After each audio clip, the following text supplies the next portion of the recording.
is the Big O Show. This is the Big O Show. All righty, there he is. I thought I was going to interview a can for a second. I was about to say, it might be more interesting than me. Who knows, man? Nobody's ever interviewed the can before. I'm sure it's got a story. Well, I got to tell you, the Edge energy drink has a story, as you'll know. It's growing. It's going to be a monster soon to have an Edge bar coming to you. I'm not going to say anything else, but not my place. But, the details, man. You putting too many people on game right now. Yeah, that's right. Smooth, delicious, zero aftertaste. So make sure you order at myedgedrink.com, and we've got a link there, but you can go to myedgedrink.com and order it, and you will not believe it after you taste it. You're going to go, wow, it is absolutely effing smooth.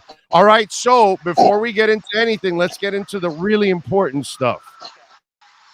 So Jada Pinkett Smith suffers from alopecia. I'm not sure if you know this.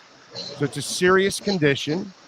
So obviously when Chris Rock dropped the joke, she was disappointed about it because she's sad about this. So it hurt Will Smith to see his wife hurt. So he goes up there and he open hand slaps Chris Rock and sits his ass down and tells him to leave his wife's name out of his mouth. So, are we in the understanding mode for Will Smith, or are we saying Will Smith was out of line? Look, somebody said it best yesterday that some people live in a world or feel like they live in a world where they can say things, certain things, without getting slapped. And I would recommend to not live in that world. Welcome to it, Chris Rock. Welcome to it. Welcome to reality, man. You agree with me? Okay. Yeah, man. Look, first of all, we're crying assault. It was one open hand slap. It was more embarrassing than it was painful. But let's chill on the assault. He didn't grab him by the collar, wrestle him to the ground, or choke him out. Like that's what I would have done. By the way, that's what I would have done. That's what the Cuban would have done. That. It was one slap. I'm being honest. Look, so you agree with me? If she didn't have alopecia and she actually chose to shave her head, and you make a joke, okay, we can all roll with it. But the poor woman has a serious condition, and it's like, that's where you cross the line. That you just can't say jokes about people who are sick. And that's the problem. Yeah, it's it was an incredible moment in Twitter history. It was an incredible moment in Academy Award history. It was a very two Americas moment because you saw some differing opinion, between this is assault, this is battery, this is violence versus, well, you shouldn't have been talking. You know what? I still don't know what my profanity allowance is on this show, so I'm going to go ahead and err on the side of caution. But you shouldn't have been running your mouth. He says you shouldn't be talking bullshit, in other words, is what he's saying. But go ahead. I don't know if you want to say that, but go ahead. You shouldn't have been running your mouth. Look, I'm not necessarily condoning what he did. I'm just saying I get it. I get it. I get it. By the way, to use a Chris Rock line, I don't condone it, but I get it, right? What was I forgot what it was that he was talking about back in the day, but that's his line, actually. Go ahead, I'm sorry. You see what I mean? No, it is one of those moments where, like, you learned a lesson, and I guarantee there's a lot of people who aren't going to be talking about Will Smith when they know Will Smith might pull up now. I don't want to look. I said it was more embarrassing than it was painful, and that's true. I mean, millions of people now are clowning you for they're either clowning you or they're praising you. Either way, they are recognizing the fact that a grown man slapped you in the face on national television in front of a million people. Well, but you know what? Well, hold on a second, Marcel. I think there's a lot of ignorance too going on because I think a lot of people have no idea that Jada has alopecia. And so they've gone off the whole thing of, well, open marriage and this and that. And she just has her head shaved. What's the big deal? And all that. There's a lot of people that don't have the key fact that changes the entire equation. And I hear it in the way people talk. They have no idea about her condition. And I think that's a problem. Yeah. And, this is Twitter and the internet is a place where nuance goes to die. We know that. So I don't expect people to get or look up or have the full story. They're just going to see an angry black man slapping another black man and call it violent, call it assault, call it this, that, and the third. I saw a man defending his wife by any means necessary. Would I have done it? I can't say that I would have. That's a long. That is a long. You know how mad he had to be. That wasn't no short walk, oh. Like that was enough of a walk to where you're gonna have to think about, okay, like, do I really want to do this? Have I walked too far? Like now what? And then you gotta walk back too. Like it just that was obviously an emotional moment for him. Probably could have handled it better off stage. Sure, of course there is a more mature way to do that. But I get why he did it, and that's what we're losing here. Is like I understand.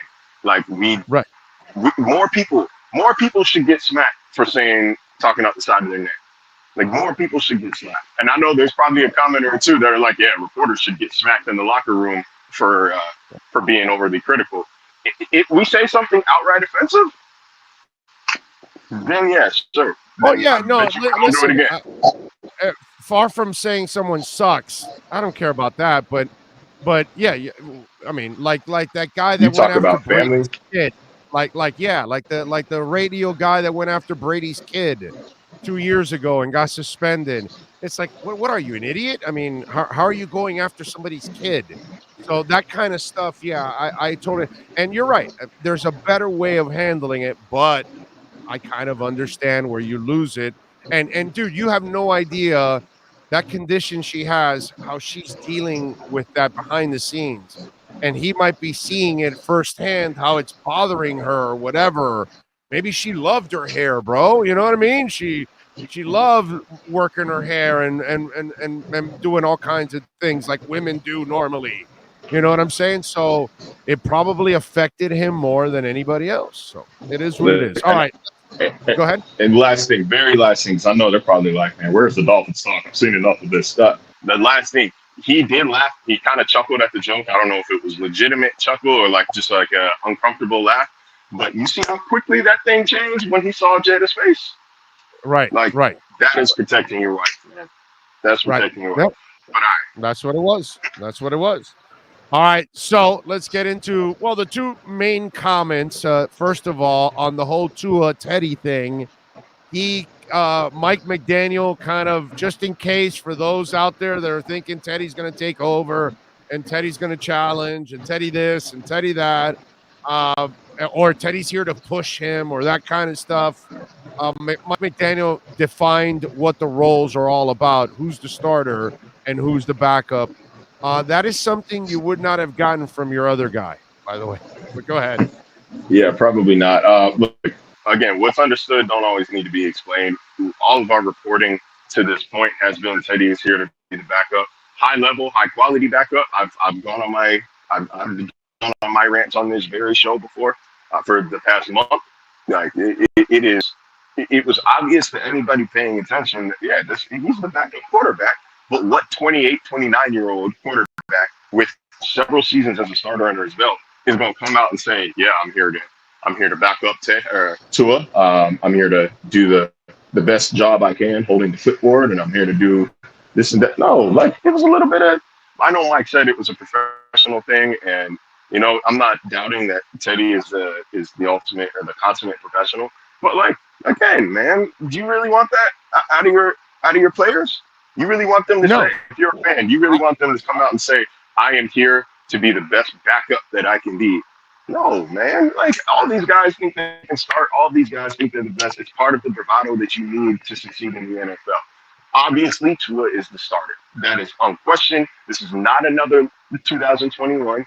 This is not another, they're going to trade for this guy. They're going to sign this. Start Teddy when Tua struggles. Do this, do that. Like, I'm sure there'll be a portion of the fan base, if Tua has a couple bad games, that is going to start calling for Teddy. There's a portion of the fan base that was calling for Reed Sinnett last year. So, like, we've seen how damn bad people can get. But let's not get this twisted. This was obvious to everybody, but maybe a handful of reporters that this is not backup. This is not a controversy. You're right about a couple reporters, but Marcel, you got to admit, dude, you got it on Twitter, you got it on your DM, you got it on emails. Listeners were telling you left and right, oh no, he's here to challenge, he's here to push him. He's going to be the starter, this and that. So it's not just some reporters that were probably out of touch, but man, there were a lot of fans that thought there was more to this than just him being what he should be, a great backup for Tua. That's all I've been saying. And, I think if I say the term, he's here to push Tua, it really means he's here to elevate the level of play in that quarterback room, not pushing for a starting job. He's here to push him every day, like bring that competitive nature out of him, not literally compete for a starting job. And again, maybe that could have been explained a little better. I don't know. But that's the case here. Tua is the guy they spent all season. Not to insult the last guy that was here. I just think Teddy mentally will bring something else to the table now that Tua did not see. And he's going to see a guy that's mature enough that is obviously going to see things that Tua hasn't seen because he's been in the league for 7 years. And I just think knowledge-wise, that's the thing about Teddy. His mind is elite. And so, unfortunately, the good Lord didn't bless him with the abilities to match his mind. Unfortunately, it sucked. I can't help but wonder. He doesn't tear his ACL twice, back to back like that. He was never really an athletic guy, bro. He never really had a gun. No matter what, he never really had enough. He had a good rookie year. He had a good rookie year in Minnesota. I think I think he was maybe not on track to being like an elite quarterback, but I know that the debate was between Teddy and Derek Carr that season. And I have no reason to think that if he had stayed healthy this entire time, he didn't have that 2-year lapse and kind of was just trying to claw his way back. It's hard to do that, man. Like if you lose out on a year, like if you spend a year as a backup quarterback, then all of a sudden that's what you're typecast as. Like then you're all of a sudden you're a bridge quarterback.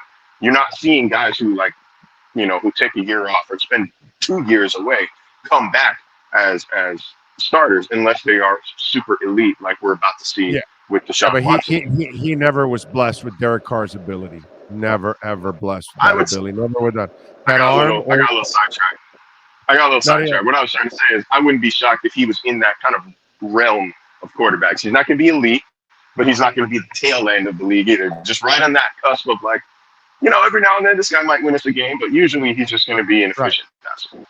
Yeah, exactly. And that's and for me, I just love him as a backup. I think he's going to be so good for Tua. It's not even funny, man. I just think he brings a lot to the quarterback room and to the sidelines on a consistent basis. I think by the end of the year, Tua's going to be singing Teddy's praises because Teddy will make him a better quarterback, not because he's pushing him, because he's going to pass on the knowledge that Teddy has. And I think that's the part that's priceless. And I think, with McDaniel, I think he understands something that a lot of us overlook, sometimes in the media and sometimes a lot of times with fans. We think too much of strength and speed and physicality, and we're sometimes too Neanderthalish in this game, and we don't understand at times enough that they're all talented. They all can run. They all can leap. They all can hit. It's the guy that is smarter. It's the guy that works harder. It's the guy that is willing to stay an extra hour or two in the film room. Those are the guys that end up really becoming the special guys. And I think that's what McDaniel's trying to find. That's what Shula had. That's what Landry had. A lot of, really good coaches try to find the guy that is not just smart. He's also cerebral. That's when you have a great football player. Yeah, and I think that this is something that maybe Tua has never had in his career since maybe, Brian Dable days at Alabama. He's going to have offensive-minded coaches that will elevate his game. I don't know if I can say I've been critical per se of Tua. I think I've been overtly objective about how I feel about Tua over the past two times I've been on the show. We haven't thrown you off the bandwagon yet, so you're still on. I don't know if I'm. We kicked Chad, we kicked Omar, we kicked Poupard out. You're still on. You and Cam are still on for now. Okay, I don't know if I'm on or. I want you to know that. No, you're still on. You're still on. We're I'm just telling you, we're keeping track here. We've kicked 3 of you out, so there's 2 left. It's you and Cam. I just want you to know that. What I do want to say is I think that he has the pieces around him to succeed, and I think this will work. I need to see it, but I think that this will work. Just because he's got the coach, he's got the weapons, he's got the line. It's not that he was some like awful. This we weren't watching Jared Goff or Brock Osweiler or something like Jake Locker the past couple of years. It's not like he's been just this like horrible quarterback. I think that he maybe tried to. I think he tried to do too much to make up for what was around him, and he's just not that. He was not that kind of guy. Like I don't think he's that. He's not a put on a cape to be a superhero type quarterback. He's got the pieces around him. I think he's accurate enough. Wait a minute. Can I meet you halfway on this? I think he can do some of those things to help you, but the problem is the other half has got to meet him halfway also. So, because there are times where he gets crafty back there and avoids a ton of pressure, but then it's finding somebody, and guys they can't break away from their defenders. All of a sudden now, you've got some speed on the field, separation will be there, windows will be actually available to him now. So I think it's a little bit of both. He can help you create some stuff, but the guys also have to do their part too, and there wasn't enough of that. And what have I been saying on this show for the past month? That this coaching staff believed playmaker was as big of a need as offensive line. Yes. Like, never said they didn't think OL wasn't a need. I just think they didn't think it was as drastic as a lot of people around, the like fans and media around the league thought. They saw playmaker though as a situation where it was like something's got to change. Something has to change. Right. We're not going into next season with this current set. I'm with you. And look at the drastic moves. That's obviously they gave Teron Armstead a lot of money. It wasn't stupid money though. Like it's good money. It's a lot. Don't get me wrong. $87.5 million. Man, I would cry. But it's not $120 million and 6 draft picks to get Teron Armstead. You know what I mean? Right. They didn't try to trade for Trent Williams. They didn't try to trade for David Bakhtiari. You know what I mean? So I hope that it made it clear what I've been reporting over the past couple of weeks. But yeah, he's got the separators now. He's got the yak guys. As Tyreek Hill said, I'm never gonna call him cheater. By the way, I feel like that's corny for me. He can do it. It's corny for me to do it. I feel corny doing it. Tyreek Hill said they're gonna get drunk off the yak, the yards after catch, and I think that it is a arguably best skilled position group, top 5 at worst in the NFL right now on paper, and that's not really debatable. I don't think it's very debatable. Anytime you add Tyreek Hill, you're already going to be a top 10 unit. Add Jalen Waddle, add Mike Gesicki, add Edmonds and Mostert. I'd said Wilson. Like he's got all the toys in his box right now. I think it's going to work, man. I think it's going to work. If gun to my head, I had to choose one way or another, then I would be more optimistic than pessimistic. But I'm also a realist, and I need to see it first. All right. And, of course, Marcel Jacques joining us as he joins us twice a week for our Edge Energy Drink Miami Dolphins report, where you always get the edge. And, by the way, if you want to try Edge Energy Drink, come on. Smooth, delicious, zero aftertaste.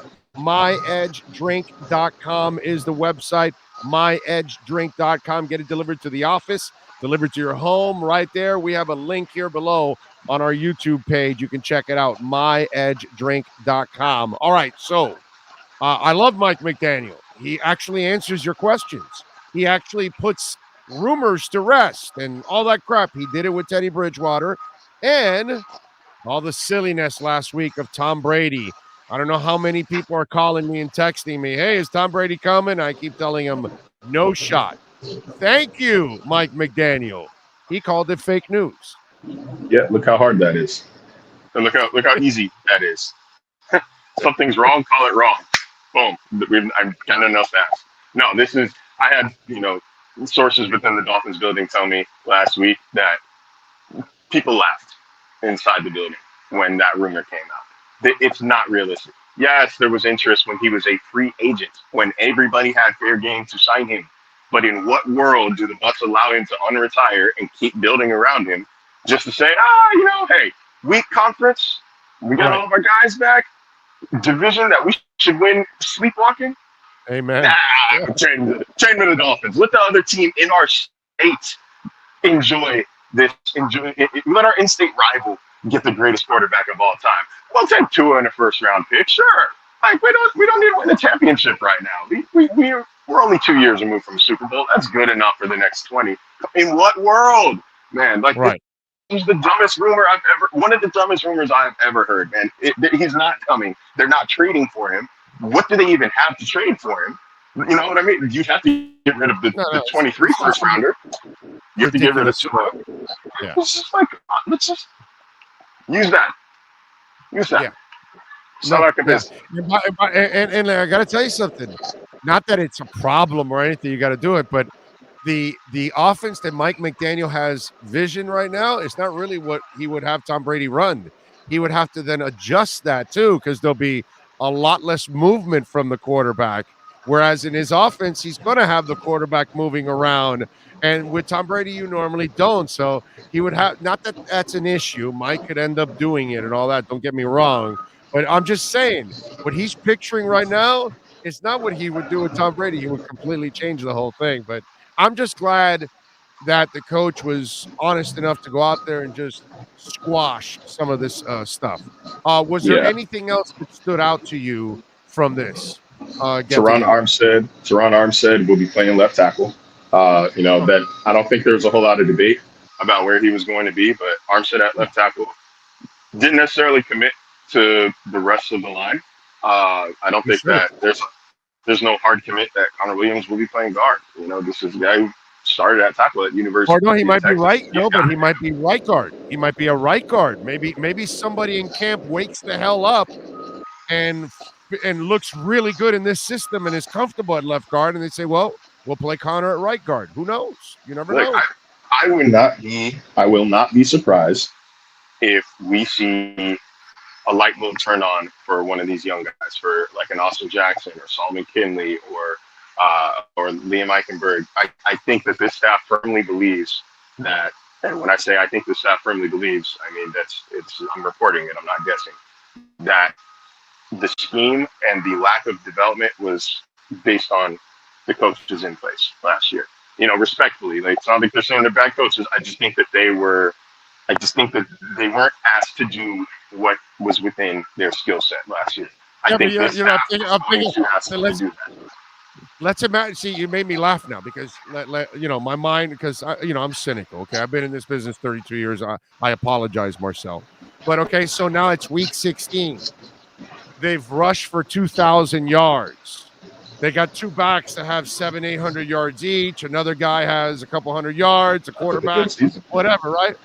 And they're all sitting back going, man, this is great. We're doing a great job running the ball. What happened last year? And everybody looks at Lem Pierre in the room. If you like. I mean, think about it. The entire year, if it goes the other way and they have success, Lem Pierre's going to walk around going, damn, I effed up this whole play. Hey, but you know what's better than making people staring at you when you're in the room? Not being in the room. Getting slapped at the Oscars? What's worse? What's worse than people staring at you in the room is not being in the room. They gave Lem a job. They a demotion, but a job. And they said, hey, man, there's some good things we saw out of you last year. Not necessarily ready to give you this unit yet, but here's Applebaum, here's Frank Smith. These are guys who are accustomed to developing offensive linemen. Why don't you take a beat, learn from these guys? Right. And he might mess around and get a job elsewhere. So, I think he's got plenty to be proud of. He's got plenty to be proud of, man. I'm not going to trash a fellow Haitian. So, he's got plenty to be proud of. He's got plenty to learn, obviously, but, even people around him say, maybe it just wasn't his time. No, he wasn't ready for it. He's where he belongs now, so he can learn and grow, and then maybe the next time he's given that chance, he's actually ready for it, and they don't set it up. They set you up for failure. But that happens by the way, that happens in all kinds of businesses where they set up employees for failure all the time because they didn't train them properly or find the right person or those kind of things. So it happens all the time. All right, what are you working on ESPN so folks can check you out? Got a feature story with a couple of marquee rookies, a couple of community service things that they have done that I feel like people will enjoy learning about. Really enjoyed having those conversations with these guys over the past few days. And then the attention is the draft, man. We're gonna have a boring draft weekend. I might stay home, put some sweats on, grab a light beer, maybe a 4% ABV beer, so I still got my mind about me, and just watch the first round and enjoy. Because they ain't picking it till 102, and I don't know if that's necessarily changing. So we got some time to kill. We'll be in Vegas. We'll be in Vegas. That's how you celebrate the first round. Whether you pick or you don't pick, it don't matter. You're in Vegas. See, that way, at the end of the day, when the draft is done, it's late for you guys, not for me and Sean. The night is young, and we're gonna go out and have some fun. So there you go. You're welcome to join us in Vegas. Love me a draft weekend, man. That's the it's funny. We don't have a lot of places that we need to be in the offseason as reporters, but the few that we do are so draining and time consuming. Like the Senior Bowl, you're out. It's a 3 a.m. night every night. The Combine, 3 a.m. nights every night if you're lucky. Draft weekend, I'm getting home at 2 a.m. and then probably still can't sleep because I'm still wired. I'm still looking at the board. I'm still answering questions. It is just, and then of course OTAs and mini camps and training camps. Those are 2-3 hours in the sun. You're beat down, and you got right after. Like they are draining. But man, poor Marcel Louis Jacques. For the world. I gotta tell you, these postmen and postwomen, they're really sad for you, man. These people that are constructing buildings, they feel sorry for you. Police officers feel sorry for you. Firemen feel sorry for you. Teachers dealing with 20 kids a day, they feel sorry for you. I will say, journalists do deserve some empathy at the ground floor levels, bro. Like I was making $28 a year for the first 3 years of my career. When I got raised to 37, I thought I made it. I'm car shopping. I'm doing this and that. I was like, oh my God, we did it. Teachers, how they feel and what they get paid. You should pay. I think teachers should be way better paid than they are. I just want to bring back some reality here, okay? All right. Reality, I think we're misconstruing. I think we're misconstruing the point here. I'm saying I have a great life. I have a great off season. The few things I have to do are draining, and they take all day and they're long. But I would not trade this for the world. That was better phrase. That was better phrase. Well, you cut me off. Well, I'm supposed to get a full point across. You only let me get 75% of the words out. Oh, come on. Yeah, that's my job, to kind of spin it and create some controversy, and that's kind of what I do. Ball bust all day, bro. That's kind of what you do for 3 hours. I'm the anti-controversy, though, man. You can't controversy me, man. We like to grab my narrative by the horns. We like to smack you with controversy on this show. That's kind of what we do. All right, follow my Twitter. Saw his hips turn, man. That was poor. That's the Ali trading. He laid right into it, bro. He used his weight and everything. Follow him on Twitter, Marcel_LJ, and catch his work there, of course, at ESPN. Marcel, you're the best. Appreciate you. Appreciate you guys. Thank you. There you go. You now have the edge on your Miami Dolphins.